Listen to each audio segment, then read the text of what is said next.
Positive vibes श्रृंखला की आज 39वीं कड़ी और हम आप सबके बीच उपस्थित हैं कुछ नए विषय, नई ऊर्जा और नई बातों को लेकर। रोज की तरह आज हम शुरुआत करेंगे प्रार्थना से और अनिता बहन आज हमारे बीच प्रार्थना करेंगे। तो अनिता बहन, आज कौन सी प्रार्थना आप सुनाने वाले हैं? बुधवार है और कौन सा स्तोत्र आप हमें सुनाने वाले हैं, ये बताइए। हरिओम। हरिओम। आज बुधवार है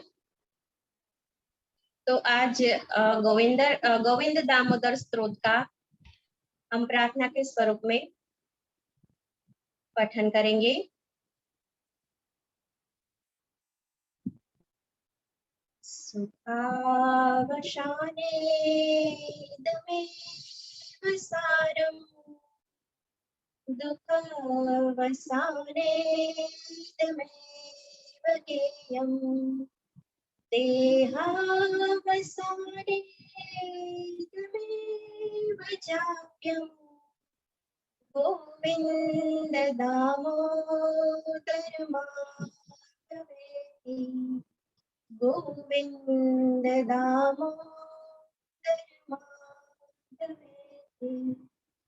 श्री कृष्ण राधा गोकुलेश गोपाल गोवर्धननाथ विष्णु जिह्वे पिबस्वामृतमेतदेव गोविन्द दामोदर माधवेति गोविन्द दामोदर माधवेति। अर्थात सुख के अंत में यही सार है, दुख के अंत में भी यही गाने योग्य है और शरीर का अंत होने के समय भी यही मंत्र जपने योग्य है। कौन सा मंत्र? यही कि हे गोविंद, हे दामोदर, हे माधव और हे जीव है तू श्री कृष्ण, राधा रमण, ब्रजराज, गोपाल, गोवर्धन, नाथ, विष्णु, गोविंद, दामोदर, माधव इस नामामृत का निरंतर पान करती रहे। जय श्री कृष्ण। गोविंद दामोदर स्तोत्र की बात अनिता बहन ने हमें बताई और हमें पावन किया उससे। धन्यवाद अनिता बहन इस प्रार्थना के लिए। आगे चलेंगे हम शारदा बहन के पास। शारदा बहन आज हमारे साथ कुछ विषय रखने वाले हैं इंटरनेशनल योग के विषय में। कल वैसे तो सोमवार से इस परंपरा की शुरुआत हुई, आज कुछ और विषय हमारे ज्ञान के लिए वो हमें बताने वाले हैं। शारदा बहन। जी सर, कल हमने प्रोटोकॉल में से संकल्पना ली थी, आज हम अगले पायदान की ओर चलेंगे। सूक्ष्म व्यायाम है। आध्यात्मिक विकास के लिए योग साधना में यौगिक सूक्ष्म अभ्यासों को जोड़ा गया है। योग साधना में यौगिक सूक्ष्म व्यायाम योगियों के गुप्त धन और प्राचीन महर्षियों का महत्वपूर्ण विज्ञान है। शरीर को हृष्ट-पुष्ट, सुंदर, सुडौल, शक्तिशाली और स्वस्थ बनाने के लिए यह किया जाता है। आज से पहले 5000 साल पहले जनता इस अभ्यास का लाभ उठाया करती थी। इससे शरीर के भीतर प्रत्येक नाड़ी, तंतु, शिरा, धमनी, मांसपेशियां और हड्डियों में विचरने वाली सूक्ष्म शक्तियों पर नियंत्रण किया जा सकता है। श्वासों के अनुसार आयु का परिमाण ग्रहण करे तो यौगिक सूक्ष्म व्यायाम का अभ्यासी लंबी तथा शरीर स्वस्थ आयु पा सकता है। हमारे माननीय प्रधानमंत्री नरेंद्र भाई मोदी जी ने कहा है कि योग कोई भी कर सकता है, क्योंकि योग बहुत ही सरल है, सहज है और सर्वसुलभ है। यानी कि इसको करने के लिए कोई भी इक्विपमेंट या अलग कोई व्यवस्था की जरूरत नहीं है। बस थोड़ी सी एक जगह हो तो कोई भी व्यक्ति अपनी शारीरिक क्षमता के अनुसार योग अभ्यास कर सकता है। यानी कि इसकी शुरुआत है वो सूक्ष्म व्यायाम से होती है। तो कोई भी उम्र हो, आप हाथ पैर हिला के सूक्ष्म व्यायाम तो कर ही सकते हो।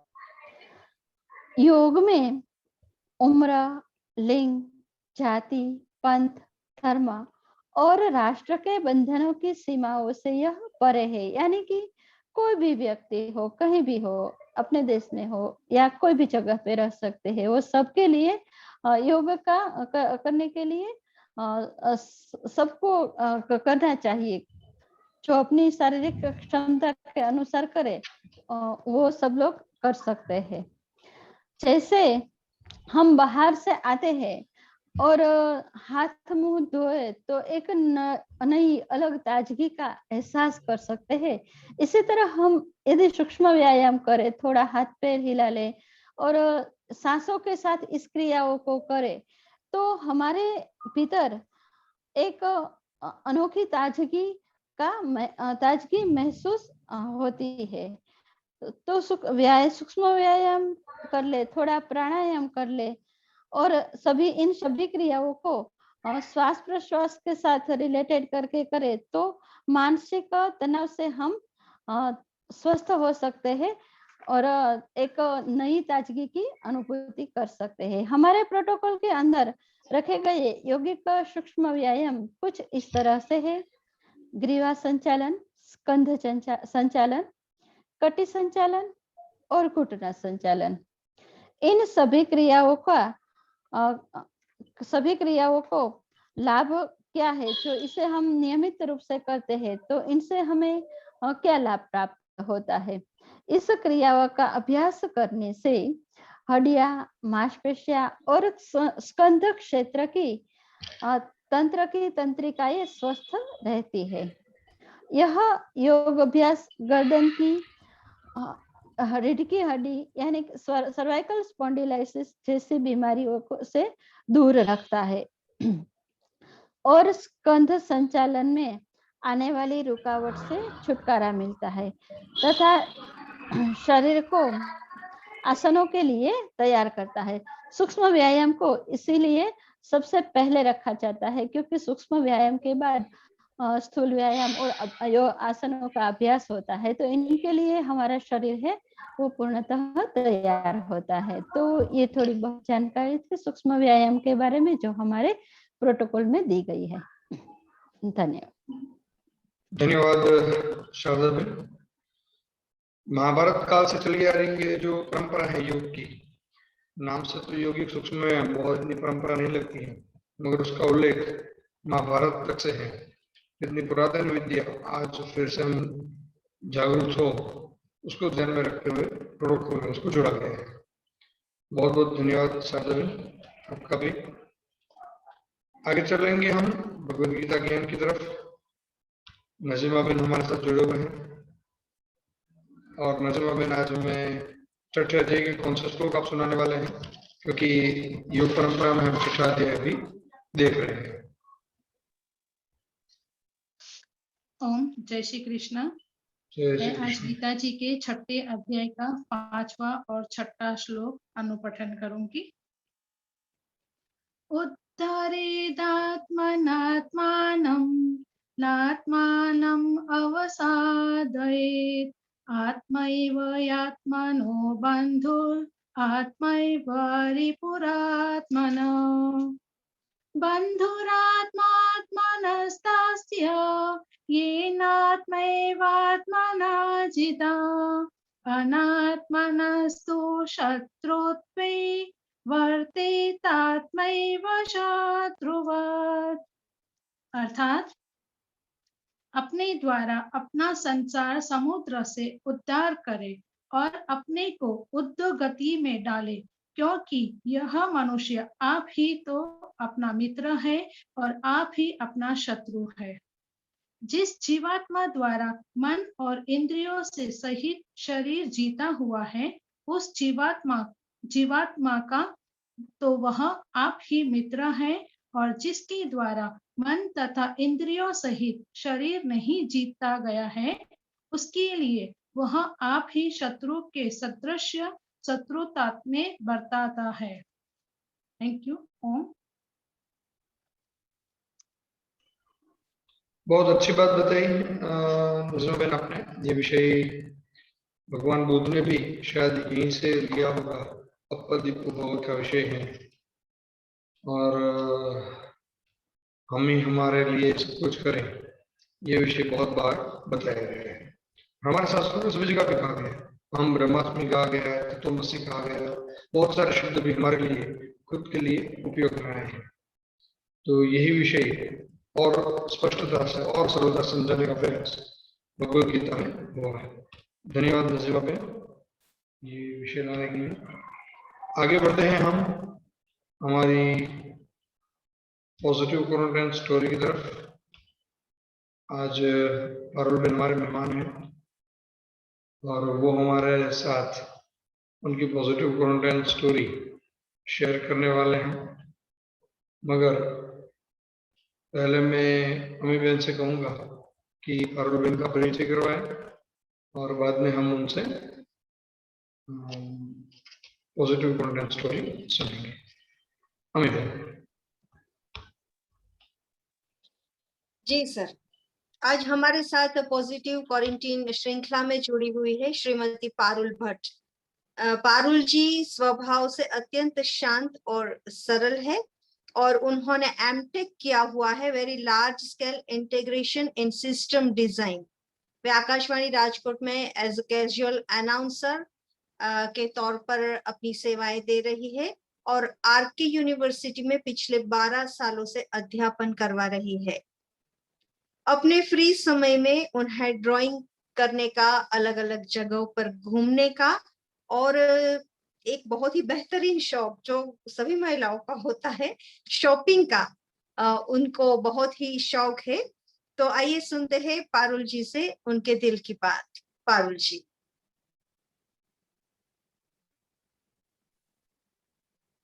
Hello. Good evening to all group members of Positive Vibe श्रृंखला। सबसे पहले मैं अमी जी और सारी टीम का धन्यवाद करना चाहूंगी कि मुझे आपने ऐसा मौका दिया कि मैं अपनी स्टोरी आप सबके साथ शेयर कर सकूं।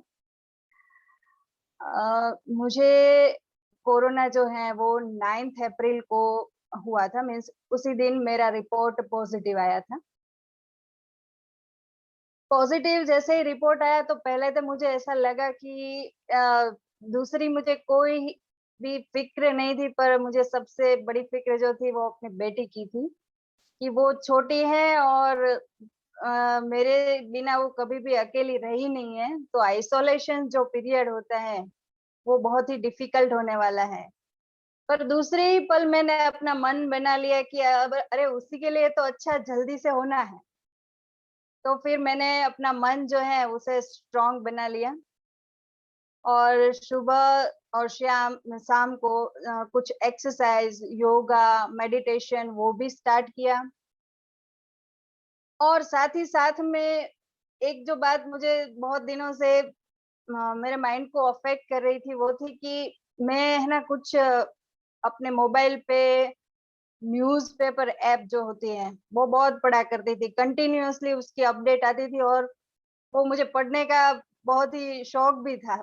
पर उसी से मुझे ऐसा लग रहा था कि यार कोरोना अगर हो गया तो जैसे बचने का कोई चांसेस ही नहीं है, ऐसा पहले लगता था। पर जैसे ही मुझे कोरोना हुआ और ये सब हुआ तो मैंने सोच लिया था कि सबसे पहले मैं वो जो ऐप जो है वो डिलीट कर दी मैंने, और साथ ही में व्हाट्सएप में वो जो सारे ग्रुप मैसेजेस वो आते थे उसे भी पढ़ना छोड़ दिया, ताकि कुछ पॉजिटिव वाइब्स मेरे में आए, और मैंने अपना मन जो है वो डाइवर्ट कर लिया दूसरी एक्टिविटीज में जो कि मुझे पसंद था। मैंने सोचा कि यार ऐसा क्या है कि मैंने जो नॉर्मल डेज में मैं करना चाहती हूँ पर अभी मैं कर नहीं पाती थी उस टाइम, और ये जो 14 दिन है वो तो जैसे वनवास के दिन ही है, अकेला ही रहना है, मी टाइम स्पेंड करना है, अपने आप के साथ रहना है, अपने आप में कुछ ढूंढना है।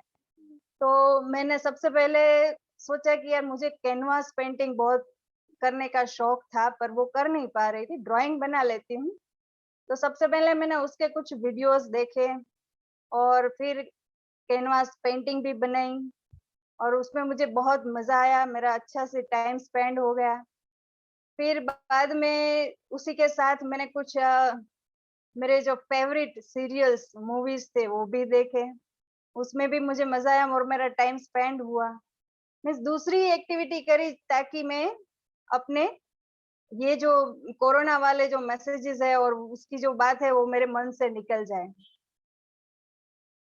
फिर मैंने मेरी एक फेवरेट ट्रू स्टोरी बुक जो है जिंदगी जिंदगी, शायद आप सबने वो पढ़ी होगी।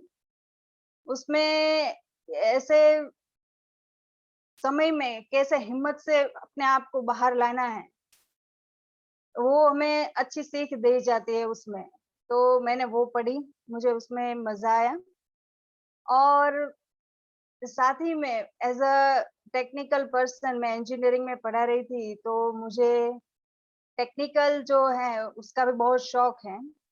तो मेरे पास कुछ ऐसा सामान भी था और एक फॉल्टी ऑक्सीमीटर भी था। मैंने उसके साथ भी उसका फॉल्ट फाइंड किया, उसको रिपेयर किया, उसमें भी थोड़ा टाइम स्पेंड किया।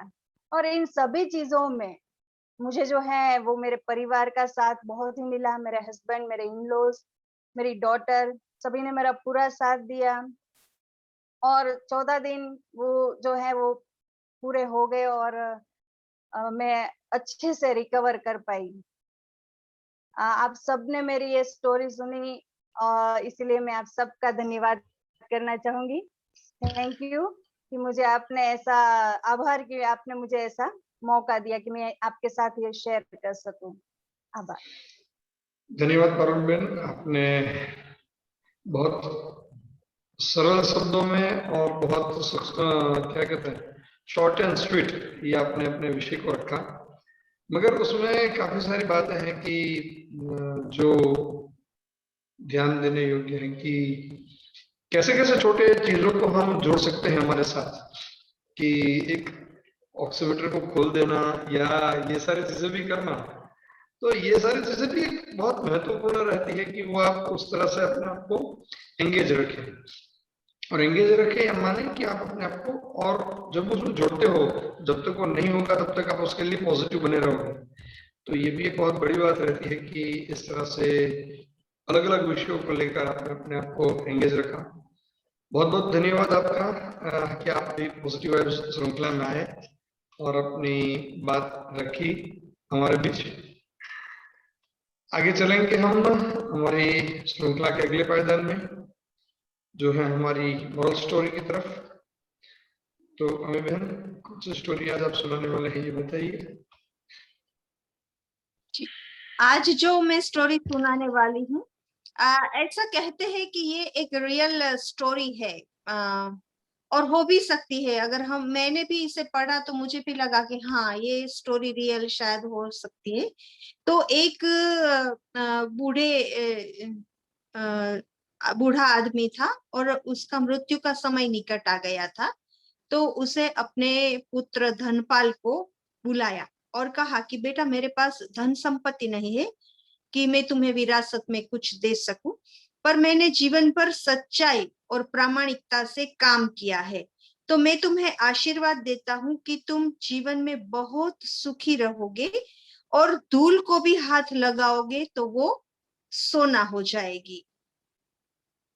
तो बेटे ने तो सिर झुकाकर पिताजी के पैर छुए। पिता ने सिर पर हाथ रखकर आशीर्वाद दिया और संतोष से अपने प्राण त्याग दिए।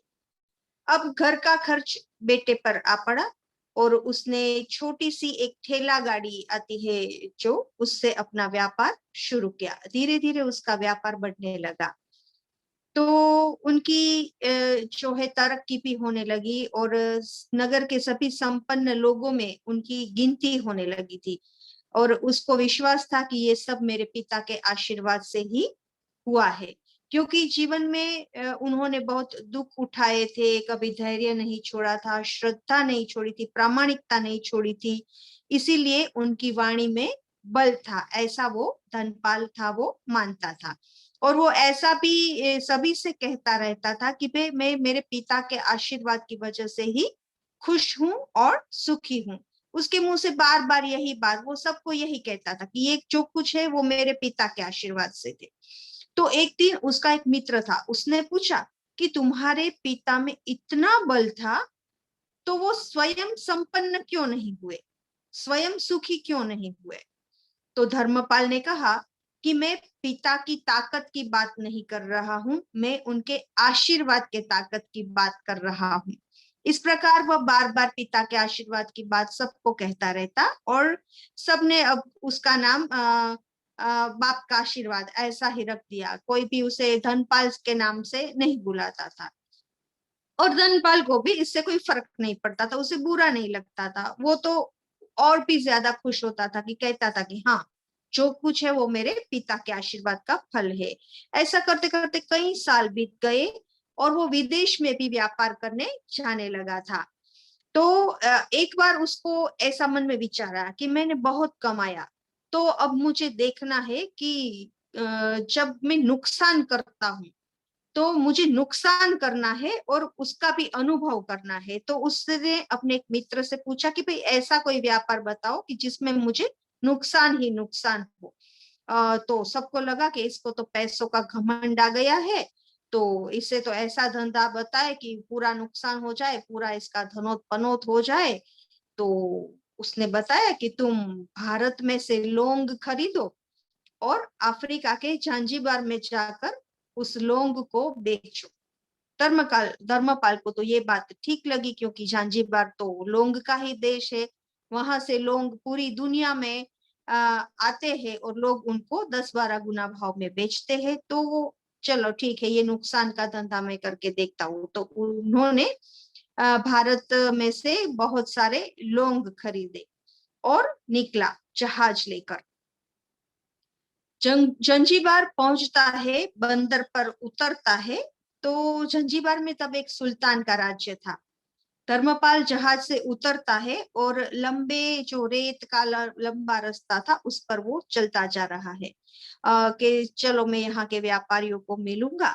तभी जाके उसको एक बहुत बड़ा रसाला आते हुए दिखाई पड़ता है। देखता है तो वहां का सुल्तान है, अपने सिपाहियों के साथ आ रहा है।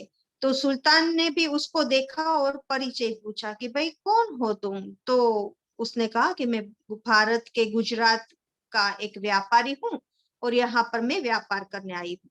सुल्तान ने तो उसका आदर किया और फिर दोनों बातें करने लगे। धर्मपाल ने देखा कि सुल्तान के साथ सैकड़ों सिपाही है, लेकिन किसी के भी हाथ में हथियार नहीं है, ना कोई तलवार है, ना कोई बंदूक है, कुछ नहीं है। लेकिन उसके जगह पर सबके हाथ में एक एक छलनी है। तो उससे आश्चर्य होता है कि ये भाई छलनी लेकर सैनिक क्या कर रहे हैं? तो सुल्तान ने हंसकर जवाब दिया कि बात यह है कि आज सवेरे ही मैं समुद्र के तट पर घूमने आया था, तब मेरी उंगली से एक अंगूठी निकलकर रेत में गिर गई है।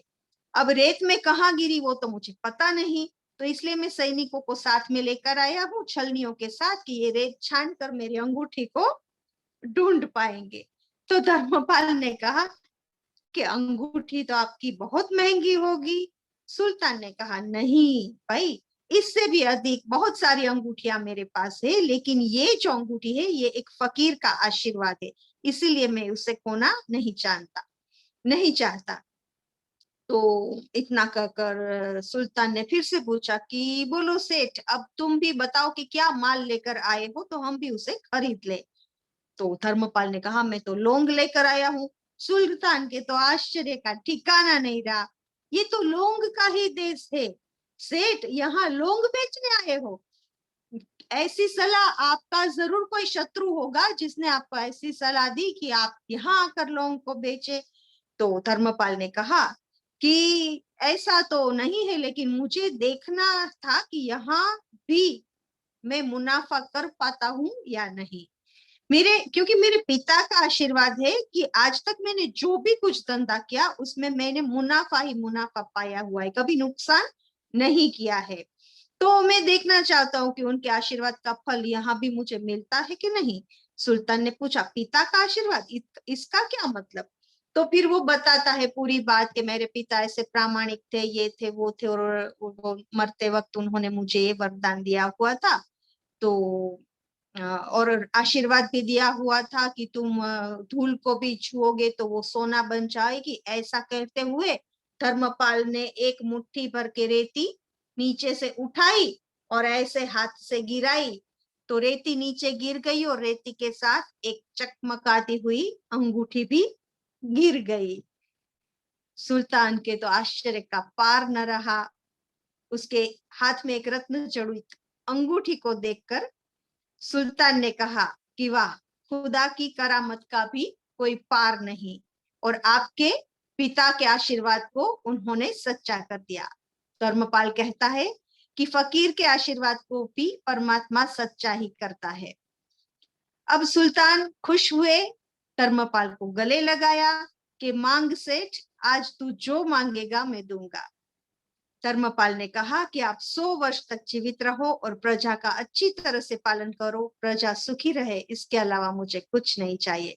सुल्तान और अधिक प्रसन्न हो गया। उसने कहा, सेठ, तुम्हारा सारा माल मैं आज खरीदता हूँ और तुम्हारी मुंह मांगी कीमत में दूंगा। तो इस कहानी से हमें यह शिक्षा मिलती है कि पिता के आशीर्वाद को दुनिया की कोई ताकत से हमें पराजित नहीं कर सकती।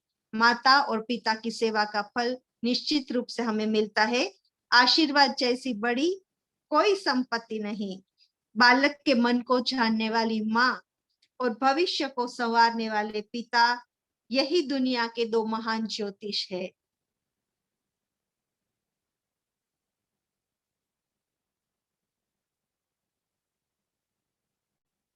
तो इसी के साथ ये स्टोरी यहाँ पर खत्म होती है। धन्यवाद। बहुत बहुत धन्यवाद अमी बहन। शायद इसमें कुछ जोड़ने जैसा और रहा ही नहीं है।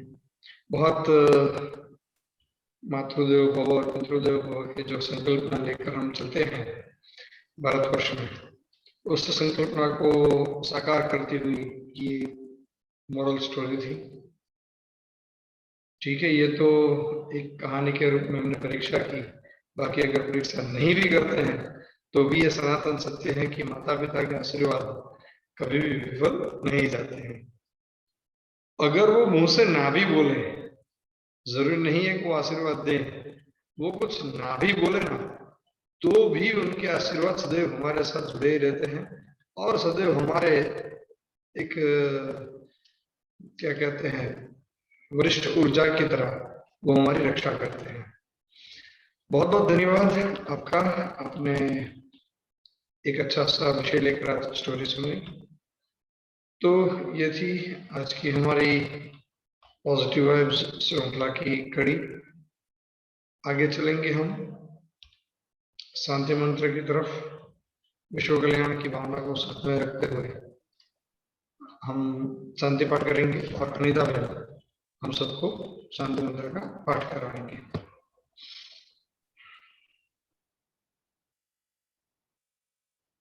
ओम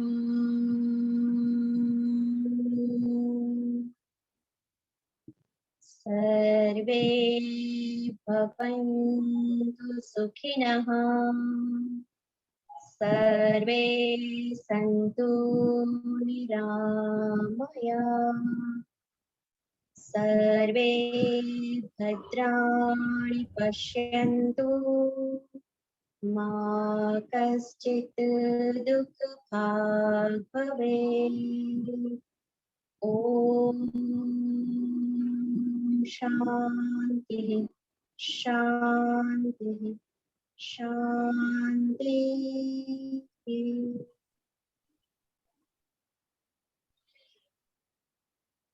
कल रात 9:30 बजे फिर से हम हाजिर होंगे आपके बीच नई ऊर्जा, नए विचार, नई स्टोरी लेकर। और आप ये हमारे एपिसोड्स जो हैं वो पॉजिटिव वाइब्स चैनल पर, यूट्यूब चैनल पर भी आप देख सकते हैं अपनी अनुकूलता के मुताबिक। तो बस जुड़े रहिए हमारे साथ और कल तक आप सभी लोग स्वस्थ रहें, सलामत रहें और हकारात्मक रहें, ऐसी प्रभु से प्रार्थना। धन्यवाद।